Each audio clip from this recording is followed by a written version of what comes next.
这辆从佛山拖过来的路虎揽胜，在家门口砰的一声趴窝了。据车主描述，他家楼下最近施工，今天出差回来没注意过了个大空，刚开过去就听见一声响，车前面直接趴了下去，找4公子店维修，对方说这是空气减震坏了，一条16800，还只能换新，并且配件要等3天。可是车后天又要开去接客户，这可急坏了车主。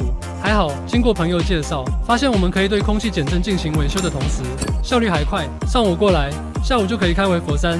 大哥赶紧拖车过来，接下来就看我们的师傅怎么把这条减震修复吧。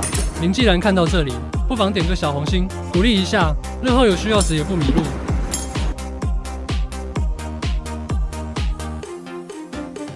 您觉得像我们这样维修收多少合适呢？评论区讨论一下。